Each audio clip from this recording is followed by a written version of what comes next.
friends, because we're having such a great time, we can't seem to stop. Well, I can't. I'm terrorising Carole, but because she loves me, you're putting up with it. Up there, you just have a look, is Centrepoint Tower, so emblematic of the CBD, and we're standing in front of the Queen Victoria building. So look at some of these rounded arches. You get a better look from different vantage points. It's all colonnaded on the facade. All the columns, well, some of them belong to various orders, but you can see the Corinthian just up there. Here are some monolithic columns here. Carole, the top there is also Corinthian, but in a like expanded sense, isn't it, as well? Absolutely. And it's really interesting building because actually it's quite medieval, but even though it has a lot of classical motifs, it merges the two. And of course, it was a market. It's now a shopping centre. Yes. But it was a market building, and people who are familiar with British cities will know that these large 19th century markets were built as grand kind of engines of industry and wealth for the community. And the Queen Victoria building has an important connection to my life as well, because when I was a teen and first exploring Sydney, it was in fact derelict, and it wasn't certain that it was going to be saved in any way. And the City of Sydney Library was in the basement, and it was one of the creepiest places that you could possibly imagine going to. And so creepy that actually one of Australia's most important novelists for children and young adults, a woman called Lilith Norman, wrote an extraordinary book called The Shape of Three. No, it's not The Shape of Three, it's The Flame Takers, which actually is set in the library in the basement, and there are dark forces. There's a kind of cosmic battle between good and evil happening in this dilapidated Victorian market. And then, of course, things happened, and the amazing Singaporean consortium, IPO, became partners in restoring it. And it was opened in the 80s in time for the bicentenary in 88. I think it was opened in 87. And there are amazing things in the building that connect with that time. So, for example, if you go to the top floor and you see the two clocks, you will see that one of them is entirely British in its orientation with pictures of the monarchs and the history of England, and the other has Australian themes, colonial themes, so that it unifies the two. Now, when the Queen Victoria building was first restored, it was very, very, very discreet, and there was none of this wonderful colour that you see, red and gold and green on the walls. It was all very white and very kind of pallid, and people campaigned to have a more genuinely Victorian interior. Victorians loved colours, often clashing, vibrant, extraordinary colours.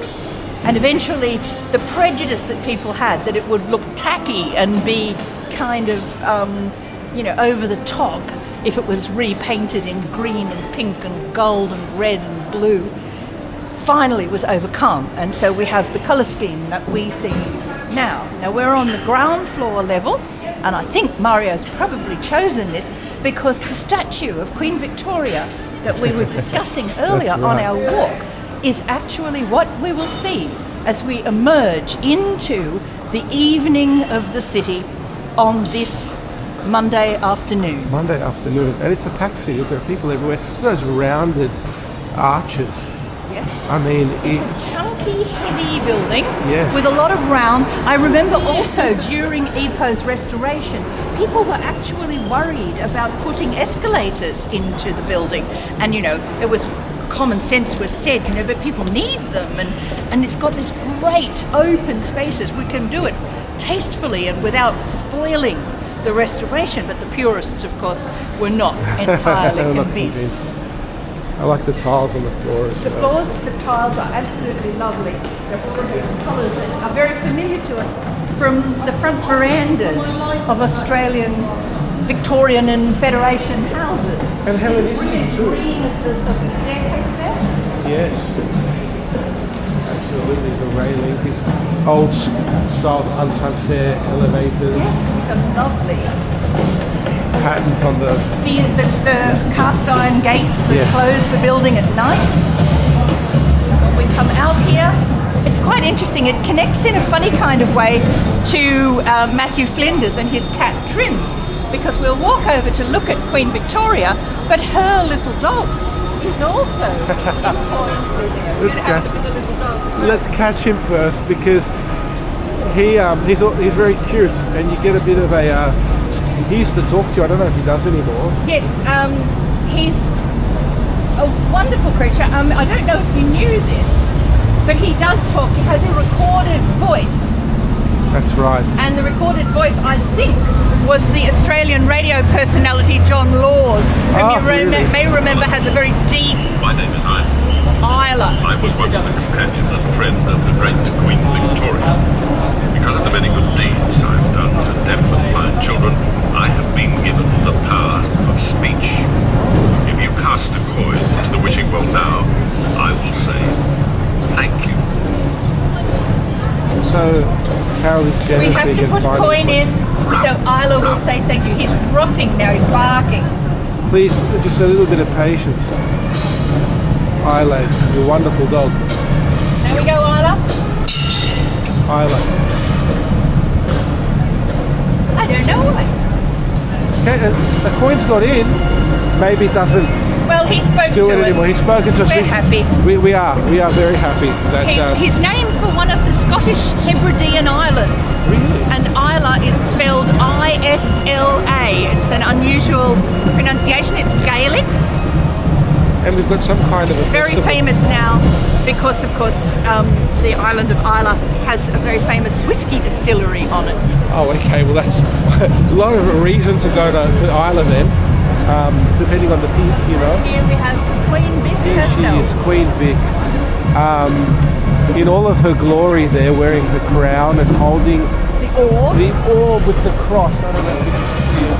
It's a little bit dark now. And the scepter. And that's an ancient symbol. Obviously, when we look at, for example, images of the ancient Roman emperors, and I think it might have been Nero in the Roman context who started this. There was a giant statue of him in front of the Colosseum with holding a rudder that alighted on top of a globe. And actually the Colosseum is not the name of the amphitheatre of Flavian. Flavian, there you are. That's who built the Colosseum, correcting myself from earlier. It's called the amphitheatre of Flavian. It's only known as the Colosseum because the Colossus of Nero, the giant statue, was there. That's right. And And a lot of people won't know that a Colossus is a giant statue, but that's what it is. That's what a Colossus is. We've got the Colossus of Constantine, the remnants of it in the Capitoline Museums that you can still see if you want to have an idea of what Very it looks large like. head. With a very large head. I've got a video on that on the channel and showcasing its reconstruction as well 1 or 2 years ago by the staff at the Capitoline Museums in Rome. And why I mention Constantine's Colossus? Because in his Colossus, he held the globe as well. Scholars think that that might be an imitation of Jupiter Optimus Maximus in the Capitoline Hill, holding a globe, but it symbolized the Roman emperor and thus the Roman empire's governance of the world. But very soon within a Christian context, what you have are emperors, of course, still holding the globe, but with a cross on top to show the advent of Christendom. That begins with Constantine to a degree, but it's very clear by the time you get to the reign of the Emperor Honorius in the early 400s, there are ivory diptychs of him holding the globe with Tyche still on top, Fortuna. So later on in iconography, you get St. Michael holding the globe with a cross on top.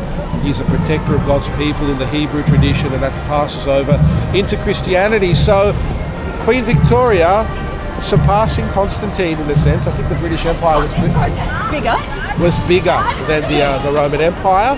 I always wanted to do a recording on this, and I've done it today with Carole. Isn't that good? Thank you, Carole. Thank you.